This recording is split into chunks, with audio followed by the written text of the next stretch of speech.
La universidad es un lugar de innovación, por eso innovación y universidad son la misma cosa. En Estudios Políticos y Relaciones Internacionales de la Universidad Francisco Marroquín, los estudiantes son los dueños de su proyecto académico. We've developed incredible curriculum, we've developed incredible outreach. Es la carrera del futuro de alguien que quiera adentrarse en el apasionante mundo de los estudios políticos con la libertad como eje central.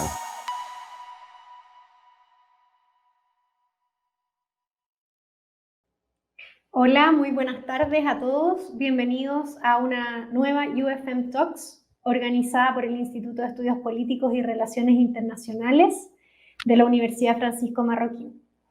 Mi nombre es Pilar Jiménez y yo coordino la licenciatura de Comercio Internacional. Les cuento que hoy hablaremos sobre el panorama económico de este año tan particular, ¿no? Y los escenarios posibles para el 2021. Los invito también a que dejen sus comentarios y preguntas desde ya en nuestro diálogo para poder contestarlas al final de la charla. Quien dará esta charla hoy es Enrique Lax, que es economista y catedrático acá del instituto. Es experto en materias de comercio internacional, negociaciones de normativa, administración y promoción comercial. Él también fue viceministro de Economía y negociador de acuerdos comerciales. Hoy se desempeña como director de la Cámara de Alimentos y Bebidas de Guatemala. Adelante, Enrique.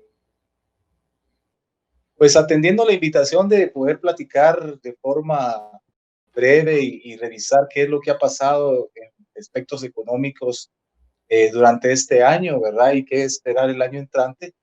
Pues tenemos bastante información como para hacer un bonito repaso y tener una perspectiva de lo que ha sucedido, cómo ha evolucionado el año, cómo las primeras impresiones de esta pandemia han ido evolucionando durante estos últimos 10 meses y que eso espera el 2021. Vamos a abordar estos temas, estos 5 puntos para darnos una idea de qué ha estado sucediendo este año y también vamos a hacerlo en alguna medida en esos puntos, unos más en 2 niveles. El primer nivel es a nivel internacional porque no estamos inmersos en un mundo interconectado, interdependiente, y luego nos vamos a ir a más a nivel local de lo que pasa en Guatemala. Así es que la siguiente, a nivel internacional, ¿qué indicadores vamos a repasar? La siguiente. El primero es qué origina esta crisis. La origina pues una pandemia como pocas hemos conocido en el último siglo y que pues tiene aspectos multidimensionales, efectos multidimensionales que solo vamos a referirnos básicamente a la parte económica. La primera es que tenemos más o menos 10, un poquito más, un poquito menos de 10 meses de confinamiento y restricciones de movilidad, y esa restricción de movilidad es lo que ha causado unos grandes impactos a nivel nacional e internacional. La Organización Mundial del Comercio ya computa 55 millones de contagiados y 1.3 millones de muertos, y localmente en Guatemala ya tenemos cifras que se acercan a los 119,000 personas contagiadas con 4,100 muertos. Esperemos que esto no llegue a más, pero la realidad es que esto sigue aumentando y todavía no hay forma de detenerlo. Esto es una realidad y esto ha logrado que los países en sus segunda y terceras olas pues sigan restringiendo la movilidad, y esto causa los impactos económicos durante este año y vamos a ver de qué forma el próximo año. Lo primero que tenemos que ver y es un indicador que se llama el Producto Interno Bruto, es la suma de todas las actividades, las utilidades de las actividades de un país. Y aquí van a ver usted un cuadro, y yo quiero que ustedes, si lo ven, aquí tengo varios áreas y países que son relevantes en la economía mundial, incluyendo a Centroamérica hasta el final, y les puse las últimas 3 columnas, habla del 2020 estimado, el 2020 con coronavirus y el 2021 estimado. Y lo que quiero es que pongan atención entre el 2020 estimado, porque eso es lo que hace un año en una plática parecida a esta di en la universidad a un grupo de estudiantes y y de interesados, y les decíamos que el 2020 estimado era cómo iba a evolucionar la economía en el mundo durante este año. Pero ahora vean ustedes el 2020 con coronavirus. Realmente es unos números catastróficos. Nosotros no hemos tenido esos números de, de contracción de la actividad económica en mucho tiempo. Es decir, y vamos a ir viendo a lo largo de la exposición cómo vamos viendo que hay momentos críticos, pero como este, pocos. Y vean cómo se estima que va a ser el crecimiento económico por países y regiones el año 2021. Entonces, todo esto va a depender de factores como que se controle de alguna forma la pandemia, que aumente la movilidad y que en medio de esto también haya una vacuna que nos permita seguir las actividades más normalmente. Así es que vean lo que está, cómo va a quedar este año Estados Unidos con una recesión profunda de menos 4.3. América Latina es una de las más golpeadas junto con Europa, con menos 8.1, y Centroamérica, que es la zona donde nosotros nos movemos y tenemos nuestras principales actividades, con menos 3.5. Es alentador ver el escenario del 2021. Así es que esperemos que suceda, que sería un crecimiento tipo V, como dicen los economistas. En poco tiempo se recupera el terreno perdido. Vamos a ver si eso es cierto. Sigamos en la siguiente. Uno de los indicadores es evaluar la actividad comercial. Y vean ustedes, aquí tenemos unos datos que nos permiten ver en ambos lados esta actividad comercial. Y si logran ver las gráficas con suficiente atención, porque aquí en mi telefonito apenas logro leer asuntos, pero lo que ustedes pueden ver aquí es una severa caída de las ventas durante este año. Ahí tenemos varios años para que ustedes logren ver la trayectoria y cómo a finales del 2019 ya había una pequeña caída y se acentúa con la pandemia. Y la línea azul de la gráfica que está al lado izquierdo ya nos da la tendencia como en B empieza a recuperarse la actividad comercial. Entonces, ese es un indicador que ya nos da mucha esperanza que pronto, el año entrante, vamos a llegar tal vez a niveles muy parecidos a los que teníamos antes de la pandemia. No obstante, las ventas siguen bastante caídas a estos meses del año que corre, ¿verdad? Del lado derecho tenemos otra gráfica que también nos mide de una forma más porcentual los crecimientos. Y ahí quiero hacer una aclaración. El año pasado, yo les dije en una charla parecida a esta, que el mundo estaba acercándose a una desaceleración económica y ahí la estamos constatando. Vean ustedes las 4 últimas barras grises donde empezaba a caer esta actividad económica a nivel mundial. Y efectivamente, lo que hace la pandemia es empujar hacia el abismo esa tendencia que ya teníamos de desaceleración económica. Y entonces, muchas de las actividades que ya venían de desaceleración con la crisis del coronavirus se precipitaron. Pero no es que estuviéramos entrando a un 2021 en todas las actividades de forma muy dinámicas, ¿verdad? Sí había un proceso de desaceleración a nivel mundial que ya lo van a ver ustedes en otras gráficas, que ya se empezaba a ver a partir de julio del año pasado.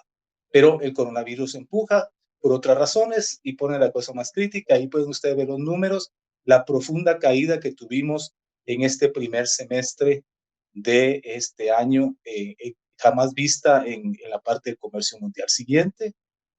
Aquí tenemos 2 indicadores también de comercio mundial, todo en mercancías. El del lado izquierdo son los pedidos de exportación. Esta es una indicación de qué tanto hay una expectativa de que van a seguirse comprando y hay pedidos para hacer compras internacionales. Y vean cómo se empieza a ver la línea azul que crece y ya está a un nivel que incluso supera a los años anteriores. Eso es un indicador bastante alentador y esperemos que esa tendencia se mantenga porque efectivamente sí hubo una caída bastante profunda. Vean ustedes que esa caída, cuando lo vemos retrospectivamente en toda la parte hacia atrás, nunca antes habíamos tenido una caída tan profunda durante estos meses del 2020 en estos pedidos a la exportación.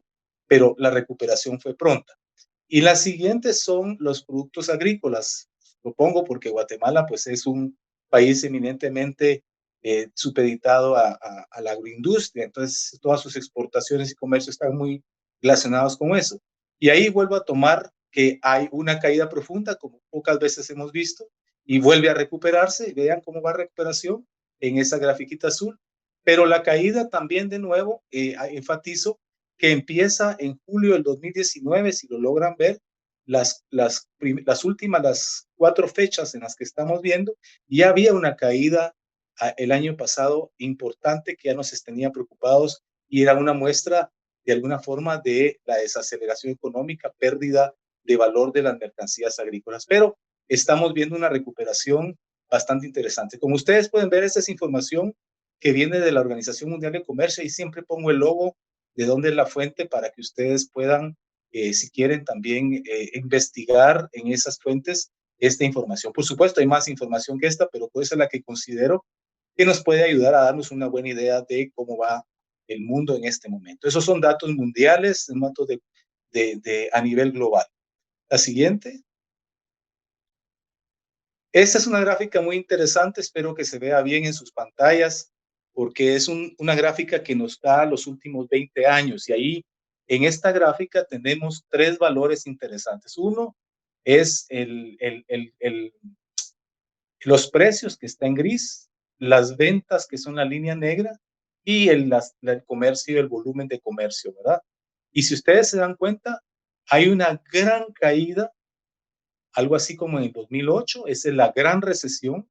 En esa gran recesión tuvimos esta crisis tremenda, y ahí la podemos ver graficada, donde los precios de las mercancías se desplomaron, el volumen se desplomó y las ventas se desplomaron.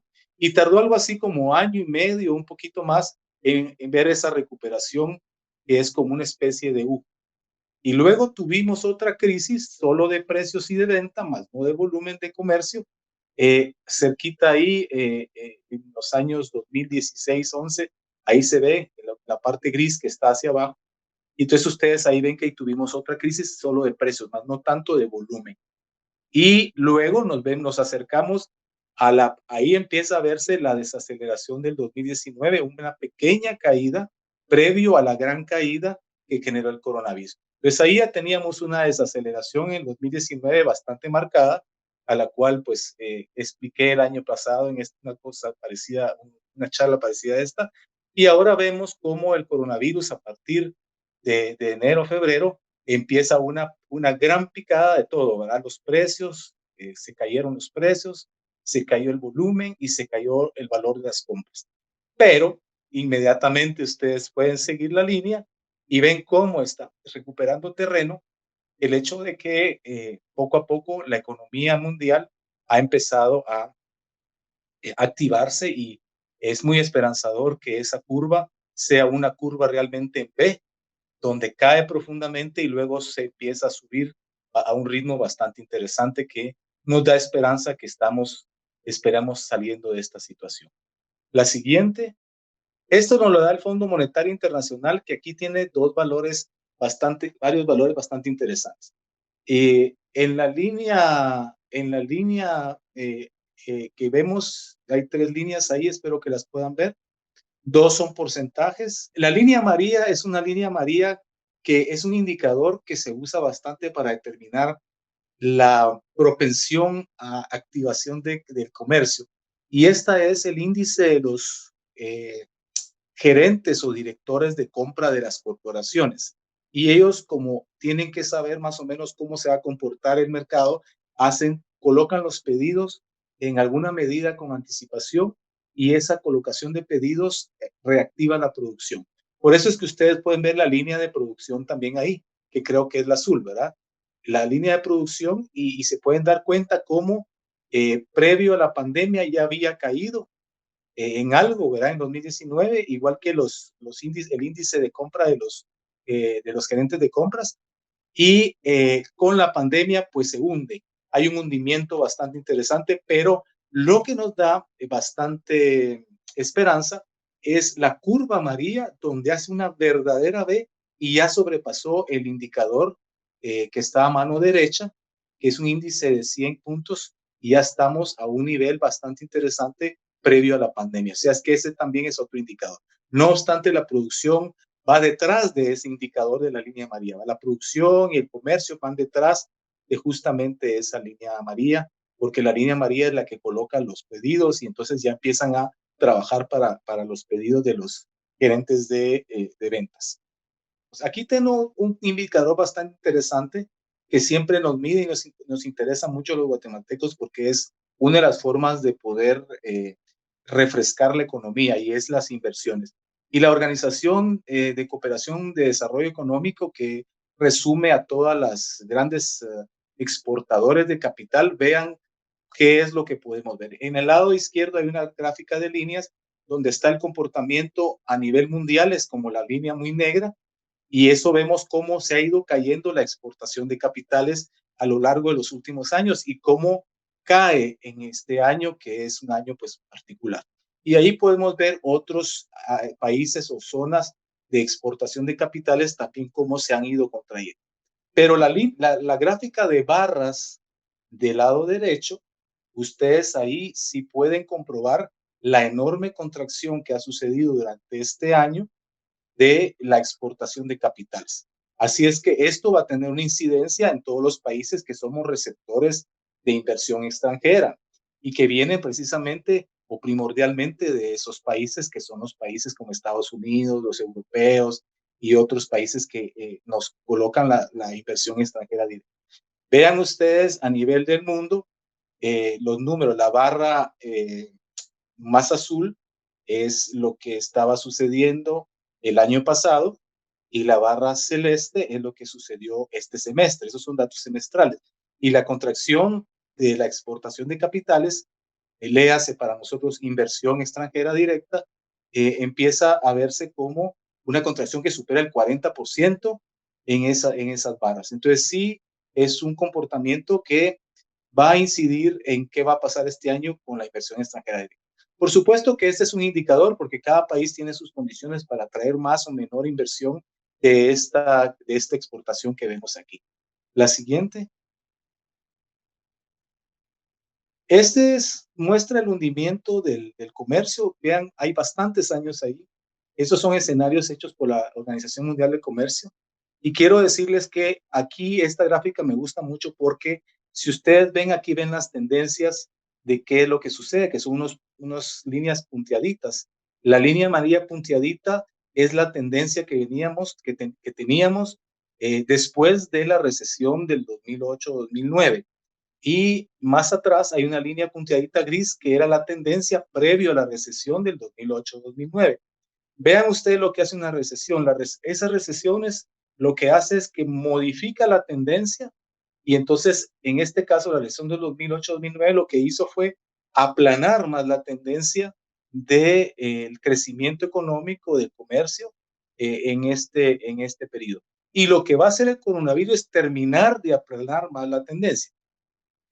La línea roja es el escenario negativo, la línea verde es el otro escenario. Pero si siguiéramos el escenario de la línea roja y medimos la distancia entre la línea punteada amarilla y la línea punteada roja, eso nos da un indicador de la pérdida de comercio. Y algunos están especulando que esa diferencia entre la línea roja y la línea amarilla son algo así como 7 trillones de dólares de pérdida de comercio, lo cual va a generar una nueva tendencia, tal vez un poquito más plana, durante unos meses o años y después va a arrancar.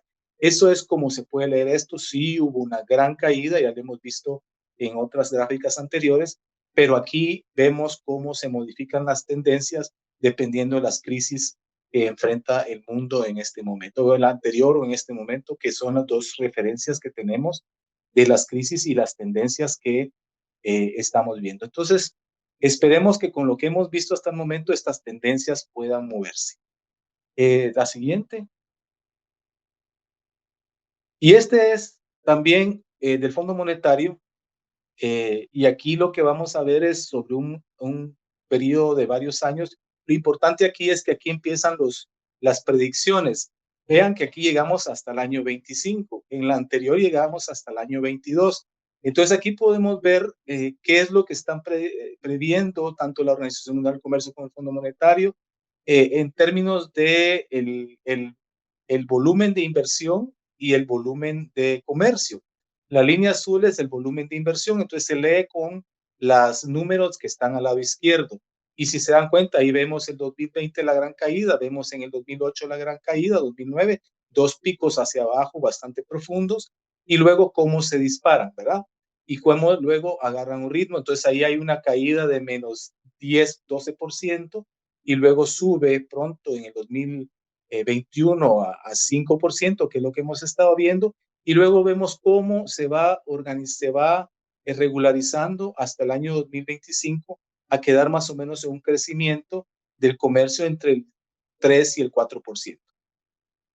La línea de inversión es interesante porque es una línea roja que no aparece tan sufrida, ¿verdad? Con esos picos, pero esa se lee con los números que están del lado derecho. Y esto es una forma de entender que la relación de la inversión con el Producto Interno Bruto, que es lo que está diciendo ahí, pues ha sufrido una caída y no la sufrió tan fuertemente en el 2020, sino la sufrió antes, ¿verdad? Como en el 2018-19, y luego que a pesar de eso, en la inversión con relación al Producto Interno Bruto, que termina siendo como un porcentaje, ha mantenido constante. Y eso es, en términos macroeconómicos, un buen número y que va deslizándose muy suavemente hasta crecer algo así como en el 1.8% del total del Producto Interno. Estos son datos globales, eso se tiene que ver como toda la economía mundial y entonces hay números que posiblemente a Guatemala no entra en esos números, pero es como lo miden estos grandes organismos internacionales. La siguiente. Esto lo quiero explicar porque para poder salir de la crisis y todos estos números que hemos visto y todas estas reacciones que hemos visto en B, que crece el comercio, que empieza a crecer la producción y todo esto, se debe a que los grandes países y pequeños países, realmente todos los países del mundo, tomaron medidas macroeconómicas muy fuertes de diferente naturaleza. Y una de las medidas macroeconómicas para estimular la economía, evitar que cayera más, evitar un deterioro más, fue precisamente modificar las tasas de tipo de interés soberano, o sea, los tipos de interés que los bancos centrales o los que rigen la economía desde el punto de vista macroeconómico adoptan. Y aquí tengo una serie de tasas de interés que se vieron modificadas durante este año debido a la pandemia, precisamente para contener la recesión y que no fuera más. No es la única medida que tomaron los países, se tomaron muchas otras, pero esta tal vez es un indicador, por ejemplo, de cómo percibieron los bancos centrales o cómo calcularon los bancos centrales su grado de deterioro económico debido a la pandemia. Vean ustedes en una linita azul que aparece ahí, la de Estados Unidos, cómo cae su tasa de interés desde el 1.50 hasta prácticamente 0.25. O sea, redujo el valor del dinero, lo redujo tan drásticamente que entonces eso permite que haya una estimulación de la economía y a la par de eso, pues entregó dinero y generó liquidez en el mercado precisamente para evitar un mayor deterioro de la economía. Seguido pueden ustedes a Canadá y ven ustedes a los demás países. Vean Japón, que está en la línea verde, ya estaba en tasas de interés cero, o sea, el dinero no tenía un valor y entonces la pone negativa en 1%, bueno, menos 0.1%. Eso lo que quiere decir que el dinero en Japón, ponerlo en un banco o ponerlo tiene un costo. Los que ponen los dineros en el banco tienen que pagarle al banco por tener el dinero ahí. Igual pasó en Suiza. Suiza no se los puso, pero Suiza tiene tasas negativas. Europa las dejó en cero. Y luego pueden ver que Brasil, que es la gran economía, tomó más tiempo para llegar a su descuento de la tasa de interés y lo hizo básicamente hasta en julio. Esto es, cada economía va manejando el asunto, pero fue una tendencia a nivel mundial que una medida para paliar esta crisis era, entre otras, bajar la tasa de interés soberana. Y esto creo que es un elemento importante para entender por qué también no llegamos a niveles más profundos de crisis económicas. La siguiente. Ahora vamos a ver qué pasa en Guatemala. Aquí tenemos unos escenarios que vamos a ver similitudes y pues diferencias. Y entonces en Guatemala tenemos varios indicadores que vamos a revisar. El primero, veamos, la siguiente, es el Producto Interno Bruto. Igual empecemos por el mismo número, solo que aquí le voy a agregar el Producto Interno per cápita. Y ustedes ahí se dan cuenta efectivamente que también hubo una reducción, una caída en el 2020 bastante dramática porque veníamos con un ritmo de crecimiento del 3.8, ahí están los números, y vamos a quedar en algo así como menos 3, 2.5, 3, dependiendo de qué pasa en estos últimos meses de recesión. Y para el año 2021, pues están hablando de 3.5. Dios oiga, estos, los que están estimulando esto, porque eso quiere decir que es buena noticia el año entrante. Pero lo más dramático es la pérdida del ingreso per cápita, que cayó a 4%. Eso significa que hay gente más pobre. Hay ingresos, las familias se les cayó el ingreso hasta en menos 4%. Es una forma de medirlo, ¿verdad? Entonces sí tenemos una situación económica difícil, estamos en recesión, pero también tenemos una situación per cápita bastante difícil, todavía más profunda de la misma caída del PIB real. Entonces sí, tenemos un asunto que solventar a nivel de país en este tema y esperemos que la actividad económica ayude a recuperar todo esto. Vean, el 2021 el ingreso per cápita tiene un ligero crecimiento, pero si logra salir de ese valle o de ese pozo en el que estamos este año, según las estimaciones del Banco Central. Aquí tenemos el índice mensual de actividad económica. Este es como lo que vimos anteriormente del PIB, solo que aquí lo miden mes a mes. Y aquí se pueden dar ustedes cuenta en la línea negrita cómo íbamos en un nivel de crecimiento y luego entra el coronavirus y cae por debajo del 0% y aún ahora tenemos básicamente una expectativa, el que es la línea celeste ajustada, donde ya empezamos a ver que la economía empieza a retornar a números. Todavía no estamos saliendo de los números rojos, estamos en números rojos y lo que solo podemos ver es una tendencia que creemos que va a favorecer bastante al final de año, este año y el próximo año, y empezar a recuperar y tener este crecimiento que vimos en la tabla anterior.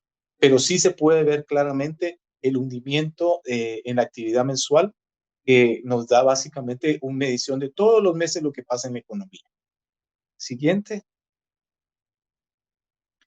Aquí es el índice de confianza de la actividad económica. Esta es la percepción. Se hacen unas encuestas a algunas personas y se les preguntan diferentes sectores, diferentes medios, qué piensa que la economía va. Y vean ustedes esta curva. Esta curva, vemos que el hundimiento de la percepción del desarrollo económico cuando está abajo, cuando está en la zona esa celeste, que es una percepción negativa, es mala, no está buena, la gente no cree en la economía, cree que hay problemas. Y vean cuánto tiempo pasamos en esa zona. Y ahí ustedes pueden ir viendo cómo van a ir viendo problemas. Por ejemplo, en la primera zona, pegado al lado izquierdo, ustedes ven una ligera caída. Esa caída es el año pasado y se debe que había una mala percepción por las elecciones. Vean, coinciden con la primera vuelta, ¿verdad? Entonces, ahí en la primera vuelta había mucha incertidumbre, problemas, y ahí ve cómo la gente percibe eso y cae. Cuando ya fue pasando y vemos la segunda vuelta, vemos que salimos de esto con el nuevo gobierno, se siente un optimismo, efectivamente se sintió el optimismo y llegamos a un punto bastante alto, teníamos rato no llegar a ese punto, y luego cuando viene la pandemia empieza a desacelerarse completamente y caemos una gran caída, y luego poco a poco, conforme va pasando el efecto del confinamiento, pues si las personas empiezan a tomar las medidas de seguridad y empiezan a entender que pueden tener actividad económica y con seguridad, empieza a subir la percepción al punto que Ahora en estos últimos meses la percepción está del lado, digamos, positivo, poco, pero positivo. O sea, eso hay que reforzarlo porque todavía hay cosas que hay que resolver a nivel de lo que estamos viviendo estos días, pero también sobre la evolución de la pandemia. La siguiente. Este es el comercio. ¿Qué pasó con el comercio de Guatemala? No es tan dramático como creímos. Estos son importaciones y exportaciones semestrales del 2018 hasta el primer semestre de 2020, que es lo que tenemos, digamos, para referencia. Todavía en estos últimos meses se puede ver una mejora, pero si ustedes hacemos una comparación y sigan las flechitas que puse ahí, si ustedes ven la comparación del mismo semestre, primer semestre de 2019 con el 2020, pues sí hubo una caída de las importaciones y por supuesto hubo una mayor caída entre el segundo semestre de 2019 y el semestre de 2020. Pero ahí está en juego más los precios del petróleo. El precio del petróleo que cayó dramáticamente se ve reflejado un poco ahí. Por supuesto no es lo único que cayó y que hace que estos números se vean así. Ahora, del lado de las exportaciones, vean ustedes, sí una caída, no es lo deseable, pero no fue tan dramática como inicialmente habíamos pensado, ¿verdad? La caída entre el primer semestre del 2019 y el primer semestre del 2020 fue algo así como de 2%. Y entre el semestre pasado de 2020 y este semestre que acaba de pasar, pues creció un poquito, como que se mantuvo, ¿verdad? Esos números son así, pero ahorita ya tenemos mejores números. El comportamiento semestral lo que nos está diciendo es que el comercio nuestro, a pesar de que hubo una recesión, falta de movilidad, se cerraron fronteras, pues al final de cuentas se mantuvo en unos rangos que, dado la pandemia y dado todo esto, pues no fueron tan dramáticos como habíamos pensado. La siguiente.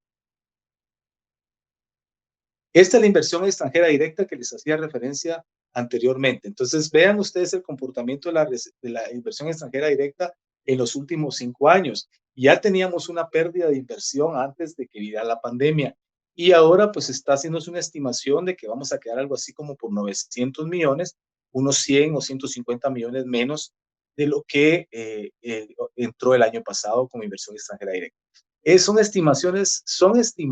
La verdad es que hoy día no encontramos una referencia clara todavía de qué va a pasar con la inversión al concluir el año. Sabemos que hay inversión, que ha venido inversión, pero todavía estamos en esta incertidumbre que al final de cuentas toda la inversión ha sido, como vieron ustedes, ha sufrido una contracción y esperamos que la contracción no se refleje en la misma medida que lo vimos, que era más o menos del 40-45% a nivel mundial. Esperamos que esto no se refleje así. Pero no es un año muy atractivo para la inversión, a pesar de que en muchos países hay bastante liquidez y en otros países, pues, lo que hay es una sensación de riesgo que todavía no ha permitido definir los proyectos de inversión de los países y de las empresas. Sigamos. Esas son las reservas familiares. Esta es la sorpresa más grande que hemos tenido después de todas las estimaciones. Ahí tenemos 5 años también de ingresos por remesas familiares, ¿verdad? Que es importante para el país. Estos remesas familiares constituyen hasta 12% del Producto Interno Bruto. Es una de las grandes fuentes de los divisas que entran y del sostenimiento de la economía. Vean ustedes que desde el año 2018, que tengo ahí, 16, 17, 18, 19, 16, desde 2016 hasta el 2019, las remesas familiares crecieron en ese periodo 46.6% y entre el 2018 y el 2019 crecieron 13%. La estimación hoy día es que van a crecer del 2019 al 20, 5.5%. Y esperemos que llegue algo así como a 11.200 millones de dólares. Cuando empezó la pandemia, las estimaciones eran de que iban a caer 20%, que íbamos a perder 20% de las remesas y que esto tenía un impacto muy importante en la economía y que esto pues nos ponía estrés. Gracias a Dios no ha sido el caso. El caso es que vamos a crecer positivamente y hay que decirlo, esto alivia mucho el ingreso de muchas familias y por supuesto la economía, porque contribuye bastante en 12% a la economía de este país. Así es que por ese lado también tenemos una buena noticia que esperamos que pues con los 2 meses que nos hacen falta, porque esos son datos al mes de octubre, ya consideramos que el 5.5% es una probabilidad muy grande de que así sea el crecimiento y que lleguemos algo así como a 11.100 millones. Prácticamente va a superar incluso las exportaciones del país y durante este año hemos recibido en 3 meses consecutivos cantidades de remesas como las que nunca habíamos recibido, superiores a los $1.000 millones mensuales. Y esto también tiene una connotación entre los que están enviando las remesas, particularmente de Estados Unidos. Sigamos. Aquí es un tema que está de moda, ¿verdad? Se ha hablado mucho en los últimos días de cómo hemos pues salvado la situación. Yo a nivel internacional solo les hice referencia a, a las tasas de interés, pero todos los países, incluyendo Guatemala, han recurrido al endeudamiento, ¿verdad? Préstamos, a sacar bonos del tesoro para captar dinero que puedan servir a los proyectos de rescate de diferente naturaleza que los países han necesitado o se han liberado. Entonces, una de las cosas que hicimos nosotros también fue eso, sacar bonos por varios cientos de millones, miles de dólares para poder contar con el efectivo y poder tener todos esos planes de sostenimiento de empleo, de créditos a los empresarios y todo esto que ha servido para paliar en algo la situación. Lo interesante de esto es que esta situación nos ha endeudado a niveles que nunca antes habíamos conocido. Y ahí pueden ustedes ver el desarrollo del endeudamiento y cómo saltamos. No quiere decir que nos endeudamos, no nos habíamos endeudado antes, nos hicimos un paso, de un brinco escalamos varios peldaños y ahora pues estamos en un nivel de endeudamiento que ha puesto nervioso a varias de los analistas. Lo cierto que el nivel de endeudamiento de público, aquí medido como relación del PIB, el Producto Interno Bruto, es importante tener esa medida. Los analistas dicen que con una economía como la nuestra, nosotros podemos llegar cómodamente sin correr mayores riesgos a niveles de endeudamiento del 40 a 45%. Y si ustedes se dan cuenta en el numerito que está ahí, ese numerito negro resaltado, no estamos cerca, todavía no estamos cerca de ese número. Entonces, esto no es deseable, pero tampoco causa una inquietud mayor por ese nivel de endeudamiento, ¿verdad? Entonces, estamos, dijéramos, en términos que todavía es aceptable y que no genera un riesgo macroeconómico importante. El numerito azul es la cantidad de lo que representa la deuda, ¿verdad? Entonces, este es un tema que pues no había otra forma de tener dinero rápido para hacerle frente a la crisis humanitaria, a la crisis social y a la crisis económica que enfrentamos durante estos 10 meses. Había que hacerse de fondos frescos y esta es una de las formas en las que se logró hacer. La siguiente, por favor. Este es el déficit fiscal, que es un tema que genera a raíz de que hubo un aumento de presupuesto a través del endeudamiento y a través de la asignación de recursos por esos programas que permitieron salir y hacerle frente a la crisis. Nosotros nunca habíamos tenido un déficit fiscal como el que aparece así. Eso es histórico. Jamás en la historia de los que más o menos seguimos estas cifras habíamos llegado a este nivel. Ni en la recesión del 2008 alcanzamos un nivel de déficit fiscal como tal. Parece ser que se justifica, el asunto era más serio de lo que nunca habíamos visto, pero también nos pone un problema macroeconómico muy importante porque para que no haya déficit fiscal, pues tiene que haber buena recaudación y ahí hay un problema, tenemos buena recaudación de tributos.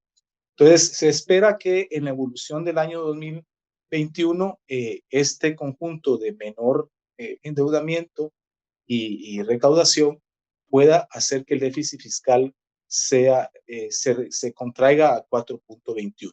Esa es una de las grandes discusiones que está hoy día con la discusión del presupuesto general de la nación, que hemos tenido mucha bulla durante la semana pasada y esta, porque se está pidiendo que el endeudamiento de allá no crezca y que el déficit fiscal se ataque para llevarlo a números que ustedes pueden ver en los años anteriores, que oscilan entre el 1.8 y el 2.2, que son muy manejables macroeconómicamente. Vamos, ¿qué va a pasar? Ahorita, en este números no son alentadores. Todavía tener un déficit fiscal de 4.21, pues no es lo deseable. Cierto es que países vecinos y otros países desarrollados tienen déficits fiscales y niveles de endeudamiento más alarmantes que el nuestro, pero para nuestra economía, que es lo que nos interesa, no es deseable tener este nivel de déficit fiscal. Todo esto suena relativamente poco preocupante, pero lo que sí es preocupante es la gráfica que ven aquí, porque aquí lo que nos muestra es que hemos rebasado la línea roja y esta es la deuda que el Estado ha adquirido con relación a sus ingresos tributarios. O sea, todo lo que capta la SAT por ingresos tributarios versus el endeudamiento. Y aquí lo que dice es básicamente que no tenemos capacidad de pago. Vía la recaudación tributaria no hay forma de pagar la deuda, porque los números exceden lo que podemos recabar, cobrarle a la economía a través de impuestos. Entonces, este sí es una gráfica donde se muestra la preocupación profunda de mantener un endeudamiento que no está acorde a los ingresos tributarios.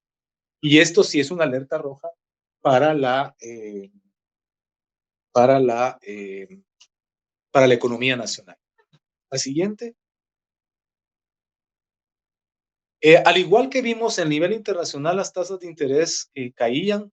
En Guatemala, que ha mantenido una política de tasas de interés bastante pues asociadas a la inflación, ¿verdad? Que la inflación no ha sido muy agresiva, la ha mantenido por muchos años en unos niveles aceptables para la economía.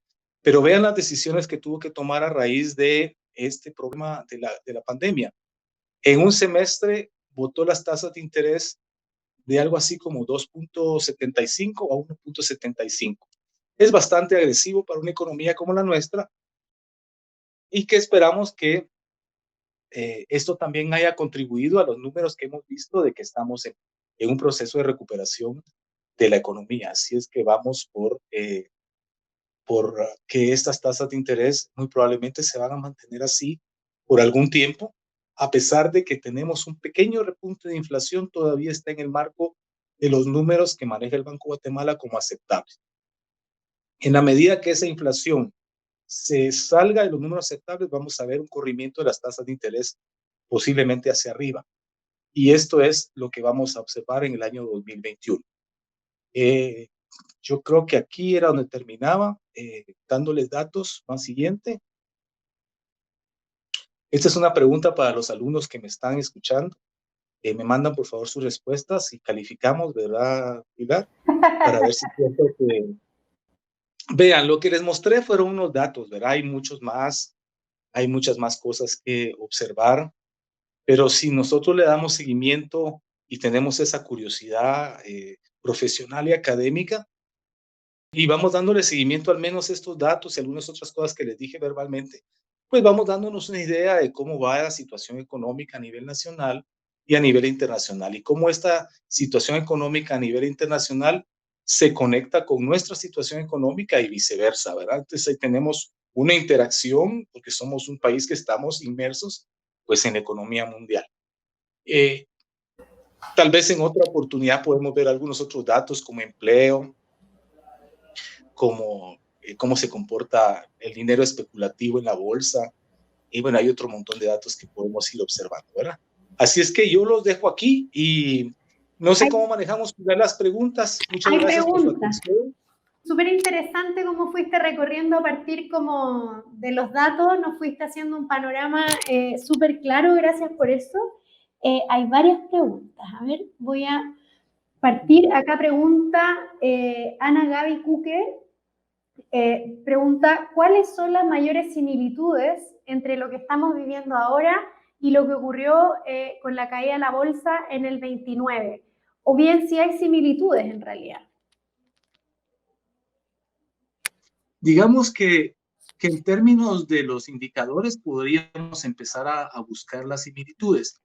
Las causas fueron distintas, incluso las causas por las que tuvimos el problema en el 2008 o 2009 son completamente diferentes. La causa más importante es este confinamiento y la pandemia. Es decir, la pandemia hizo que los países tomaran decisiones de que se parara la actividad. ¿Cómo se para la actividad? Pues la gente no se mueve, ¿verdad? Entonces no hay vuelos, no hay turismo, no hay producción, la gente limita su consumo, hay un montón de acciones, entonces sí son causas distintas, y lo que aquí estamos viendo es cómo se miden las causas en la economía. Y por eso hice algunas gráficas que incluso iban por muchos años para que viéramos a nivel de indicadores cómo en el año 2008 cayó profundamente algunos indicadores, en el año 2020 caen también por causas diferentes.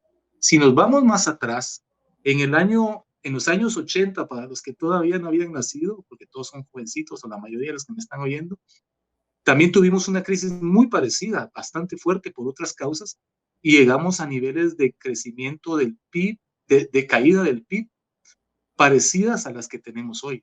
Entonces, Guatemala realmente ha conocido dos crisis profundas en su historia, medidas por el PIB.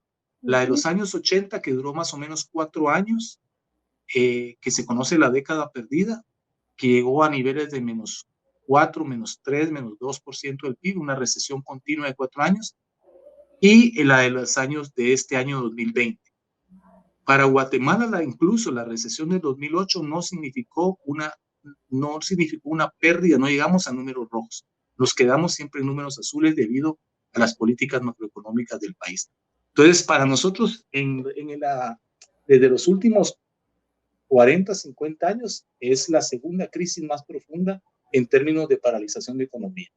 En términos de paralización de economía de los años 30, que también le pegó muy fuerte a Guatemala en la primera mitad del siglo XX, las causas fueron importadas, porque en Guatemala no estábamos tan conectados en el mundo, ¿verdad? Claro. Y lo que pasó fue un asunto de la economía de Estados Unidos que tuvo sus repercusiones y que cayó, por supuesto, muy por debajo de lo que vemos. La crisis de los años 20, 30 fue mucho más profunda que la que estamos viviendo hoy y tardó más tiempo en recuperarse. Lo interesante que ustedes tienen que haber observado es la V esta, que es como un ángulo, ¿verdad? Que cae y sube, porque lo importante aquí es que no hubo una afectación real profunda de la capacidad de producción. Lo que hay son problemas financieros de las empresas que tuvieron que pagar, pero la capacidad de producción y el mercado y la demanda, ahí está, ahí sigue. Ahí se puede reactivar con mucha facilidad y eso es lo que estamos viendo, ¿verdad? Muchas gracias. A ver, ¿qué más? Otra persona, Isaac, pregunta ¿qué proyecciones hay para el próximo año como para América Latina en general? O sea, esas reactivaciones que se ven también son para América Latina. Sí, claro. Si ustedes se acuerdan, espero que sean, la primera tabla que les presenté donde están todas las regiones, Europa, el mundo, China, Estados Unidos, América Latina, ahí todas las regiones y todos los países que tienen relevancia están en números azules por debajo, por números muy interesantes. América Latina, que es una de las grandes perdedoras en su conjunto de esta crisis del año 20, porque cae igual que Europa a -8%, se va a recuperar a ritmo de 3-4% del crecimiento del PIB, que es una medida, ¿verdad? Y esos números ya son apreciables, son buenos, son interesantes. Es decir, el 2021 se está perfilando como un año que tal vez en enero, febrero no son los números, pero en el año en su conjunto sí vamos a observar una recuperación de la actividad económica y ahí vamos, ¿verdad? Y vamos a olvidar el 2020, primero Dios, como una zona oscura que tuvimos que pasar, quisiéramos o no. Ahora, estos pronósticos, estas proyecciones están considerando que viene una vacuna, que va a disminuir quizás como el nivel de contagio, o, ¿cierto? O sea, como considerando que en enero acá en Guatemala, por ejemplo, no nos viene un rebrote tremendo y nos deja igual que, no sé, julio, digamos. Sí, efectivamente hay proyecciones con vacuna, hay proyecciones sin vacuna, hay proyecciones con olas, sin brotes, sin rebrotes. Digamos que las estimaciones que tenemos ahora es con una pandemia controlada. ¿Qué significa eso? Que la controlamos vía vacunación o la controlamos vía las medidas que tenemos que tomar, distanciamiento, mascarilla, higiene y todo lo demás que hemos estado haciendo durante los últimos meses y que pues han surtido efecto. Lo que al final de cuentas que va a tomar en cuenta los estados y los países es cómo controlan la pandemia.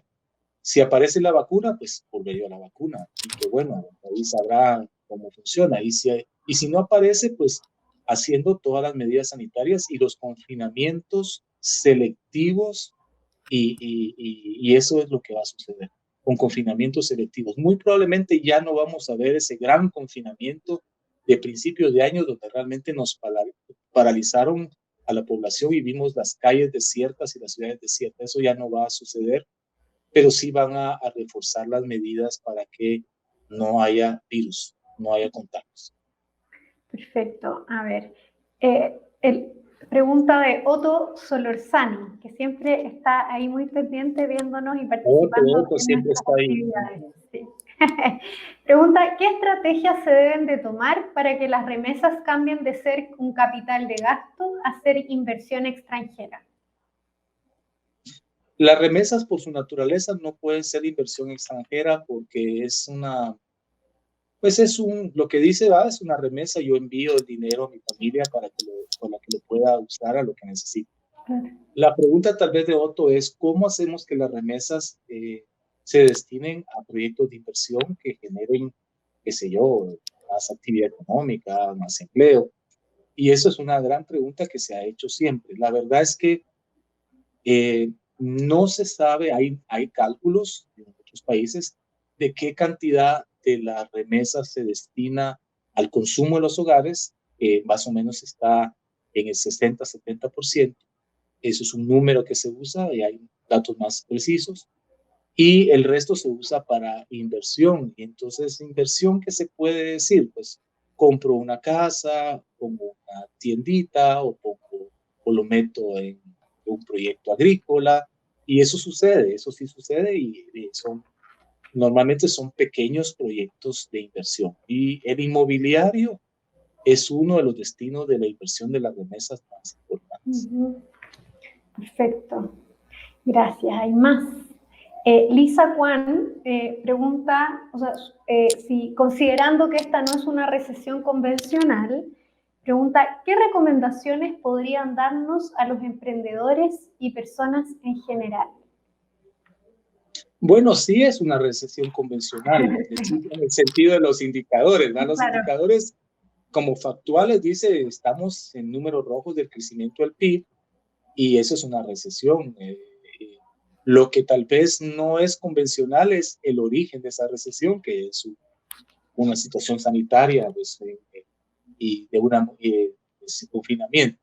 ¿Qué hacer? Pues si tienen un emprendimiento que realizar, es un emprendimiento que debe ser, a mi juicio, es un asunto personal, muy conservador en las expectativas de crecimiento, muy conservador en la inversión, muy conservador en cómo va a evolucionar el año entrante. Este año ya terminó el emprendimiento.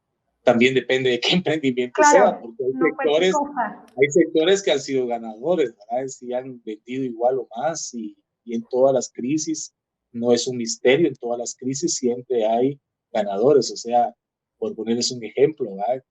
Uno de los grandes ganadores ha sido el alcohol, pero no es de tomar, jóvenes, el alcohol que se echan en las manos.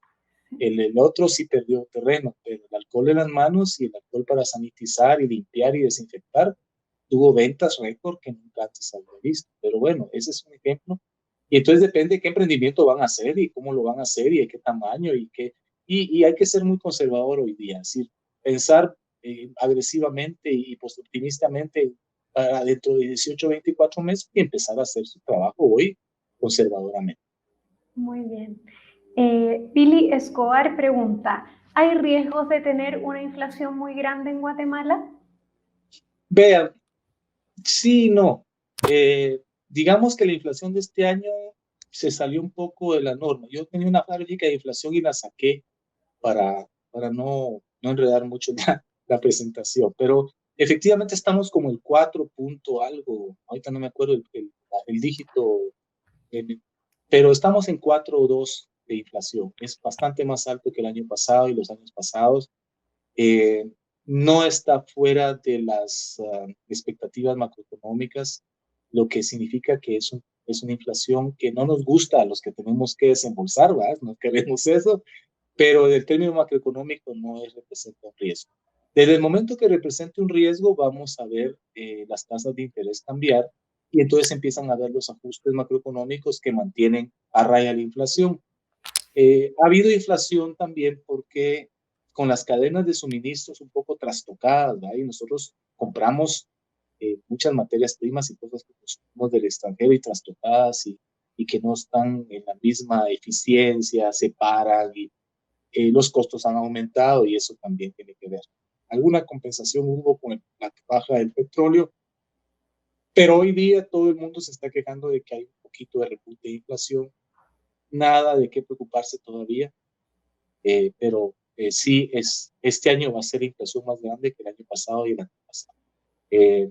Es parte de la situación que vivimos y yo creo que del dolor que tenemos que pagar un poquito las cosas más caras o más caras, macroeconómicamente no representa todavía un riesgo. Se ha dicho mucho, por ejemplo, como que Japón se endeude, no es lo mismo que Guatemala se endeude, ¿no? Entonces, como quizás podrías explicarnos un poquito por qué unos países sí y otros países no. Pues es como una máquina, ¿verdad? Veámoslo como una máquina. Yo tengo una máquina de los años 40 que le tengo que echar diésel, que le tengo que aceitar a cada rato. Su eficiencia es más baja. Entonces, endeudarme con una máquina así significa que voy a tomar más tiempo para poder pagar la deuda.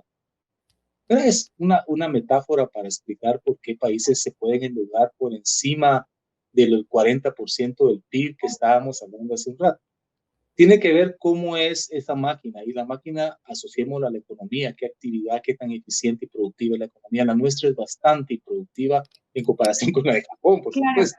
Entonces, en Japón se puede dar el lujo de endeudarse a niveles que nosotros jamás pudiéramos ni siquiera imaginar, porque su máquina es súper eficiente, súper aceitada, súper productiva. Entonces, en menos tiempo tiene la capacidad de sobrepasar o solventar esas deudas.